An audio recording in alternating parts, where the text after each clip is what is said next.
श्री शिव महापुराण भाषा विद्येश्वर संहिता 16वां अध्याय पार्थिव पूजन और उसका फल। ऋषि बोले, हे सूत जी, अब आप हमें पार्थिव पूजन का विधि बतलाइए जिससे सभी अभीष्ट सिद्ध होते हैं। सूत जी बोले, आपका प्रश्न बड़ा उत्तम। आप सुनिए, मैं कहता हूँ। हे महर्षियों, मिट्टी से बनाई हुई प्रतिमा का पूजन करने से पुरुष हो या स्त्री सभी के मनोरथ पूर्ण होते हैं। इसके लिए नदी, तालाब, कुआं या जल के भीतर की मिट्टी लाकर सुगंधित द्रव के चूर्ण से उसका शोधन करें और अच्छे मंडप में बैठकर दूध डाल अपने हाथ से सुंदर प्रतिमा बनावें। फिर पद्मासन से स्थित होकर उस पार्थिव प्रतिमा का आदर से पूजन करें। गणेश, सूर्य, विष्णु, पार्वती, शिव जी की मूर्ति और शिव जी के शिवलिंग का तो ब्राह्मण सदैव पूजा करें। जो इस प्रकार खड्गोपचार युक्त पूजा करता है उसके मनोरथ अवश्य ही सिद्ध होते हैं। किसी भी देवता के स्थापित किए हुए लिंग पर 3 सेर नैवेद्य और स्वयं उत्पन्न हुए लिंग पर 5 सेर नैवेद्य चढ़ाने का नियम है। इस प्रकार जो 1000 बार नैवेद्य चढ़ाता है, यदि वो ब्राह्मण है तो उसे सत्यलोक की प्राप्ति होती है। ये सत्य है। 12 अंगुल चौड़ा और 25 अंगुल लंबा ये लिंग का प्रमाण है तथा 15 अंगुल ऊंचा लोहे या लकड़ी से बनाए पात्र का भी नाम शिव है। ऐसे लिंगों की पूजा महापूजा कहलाती है और उनके अभिषेक से आत्मशुद्धि, गंध चढ़ाने से पुष्प पुण्य प्राप्ति, नैवेद्य चढ़ाने से आयु और तृप्ति तथा धूप देने से धन की प्राप्ति होती है। दीप से ज्ञान और तांबूल से भोग मिलता है। अतएव स्नान आदि से 6 पूजन करके अंग का यत्न पूर्वक साधन करें। नमस्कार और जप ये दोनों अभीष्टदायक हैं। इनको पूजा के अंत में अवश्य करें, क्योंकि इनमें भोग और मोक्ष दोनों ही प्राप्त होते हैं। मानसिक पूजन से भी इसको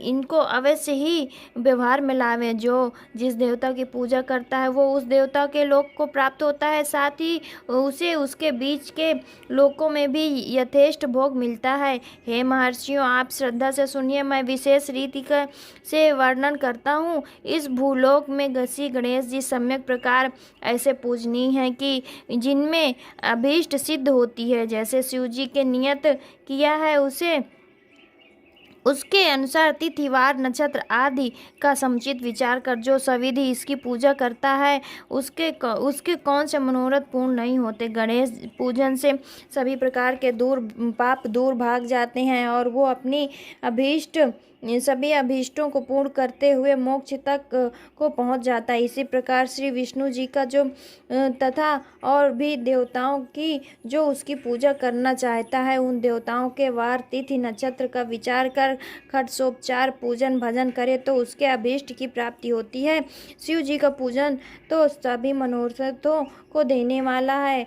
जो आर्द्रा नक्षत्र में और महा आर्द्रा में माघ कृष्ण चतुर्दशी को शिव जी का पूजन करता है, उसकी आयु बढ़ती, मृत्यु हरण होती है और सर्व सिद्धि की प्राप्ति होती है। ऐसे ही और भी नक्षत्रों, महीनों और वारों में शिव जी की पूजा का अद्भुत महात्म्य। शिव जी का भजन भोग मोक्ष को देने वाला है। वारों के हिसाब से कार्तिक मास में देवताओं का यजन विशेष फलदायक होता है। विद्वानों को उचित है कि वो इस महीने में सब देवताओं का यजन करें, यम नियम से दान, तप, होम और जप करें, क्योंकि कार्तिक में देवताओं का यजन सर्व भोगप्रद और सर्व व्याधि हरता है। कार्तिक मास में रविवार के दिन जो सूर्य की पूजा करता है और तेल तथा कपास का दान करता है, उसको यदि कुष्ठ रोग हो तो वो दूर हो जाता है।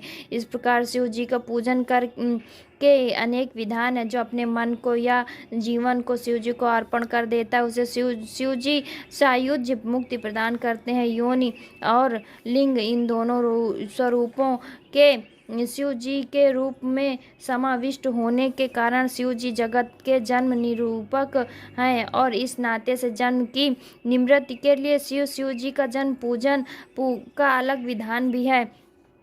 जैसे अखिल जगत बिंदुनादात्मक है, जिसमें बिंदु शक्ति है और नाद नाम शिव जी का है। बिंदु का आधार नाद और जगत का आधार बिंदु है, अतः ये दोनों ही जगत के आधार हुए।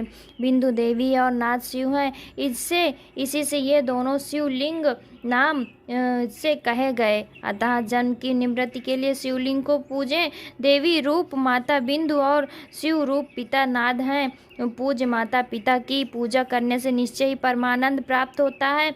जिसे परमानंद की इच्छा हो वो शिवलिंग की पूजा करे। जैसे जो पुत्र माता पिता की सेवा करता है उस पर माता पिता कृपालु रहते हैं, वैसे ही शिवलिंग माता पिता के इस मुख्य रूप को जानकर उनकी पूजा करें। हे मुनि पुंगवों, जैसे भर्ग भर्गा अर्थात पुरुष और प्रकृति ये ही दोनों जन्म के मुख्य हैं, वैसे ही शिवलिंग भी है। पुरुष से प्रकृति में मेल ही जन्म कहलाता है और प्रकृति से व्यक्त हुआ तो दूसरा जन्म कहलाएगा। अतएव जंतु पुरुष से ही जन्म और मृत्यु बारंबार प्राप्त कराता है। माया से जन्म, जन्म से जीर्ण और इसी से जीव नाम पड़ा। जन्म होते ही ये फांसी से बन जाता है और इसी से इस जीव शब्द का अर्थ हुआ। अतएव जन्म की फांसी छूटने के लिए जन्म लिंग से लिंग को अच्छी तरह पूजें। भम से भग प्रकृति का नाम पड़ा और ये प्राकृत शब्द मात्रा आदि से प्रकृति तथा इंद्रिय और भोजन से भग का ये भोग ऐसा शब्द हुआ। अतः मुख भग तो प्रकृति और भगवान श्री शिव जी भगवान कहे गए। इस प्रकार ये ही भगवान भोग को दाता है और कोई भोग को देने वाला नहीं है। भग के स्वामी भगवान ही भर्ग हैं और भग के सहित लिंग और लिंग सहित भग ही यहाँ और वहाँ नित्य भोग के लिए हैं। इसलिए श्री भग वाले महादेव शिवलिंग की पूजा करना योग्य है। शिव भक्ति के मिलाप का नाम लिंग है। शिव जी अपने लिंग के पूजन करने से प्रसन्न हो जाते हैं। जो इस शिवलिंग का सादर पूजन करता है वो जन्मादि से निवृत्त हो जाता है। आदित्यवार के दिन पंचगव्य द्वारा शिव जी को स्नान करावें। गोबर, गोमूत्र, गोदुग्ध, गोघृत और मधु यही पंचगव्य हैं। फिर दुग्धादि से अलग स्नान करावें। शहद, ईख का रस और गोदुग्ध से अन्न का नैवेद्य बनाकर प्रणव पूर्वक चढ़ावें। जो इस प्रकार आदित्यवार के दिन प्रणव पूर्वक महालिंग की पूजा करता है उसका पुनर्जन्म नहीं होता। रुद्राक्ष धारण करने से चौथाई, विभूति धारण करने से आधा, मंत्र जपने से पौना और पूजा से पूर्ण भक्ति प्राप्त करता है। शिवलिंग और उनके भक्तों को पूजने से मनुष्य को मुक्ति प्राप्त होती है। इस अध्याय को पढ़ने और सुनने से शिव जी की दृढ़ भक्ति प्राप्त होती है। इति श्री शिव महापुराण विद्येश्वर संहिता का 16वां अध्याय समाप्त। भक्तजनों, हर हर महादेव, हर हर महादेव।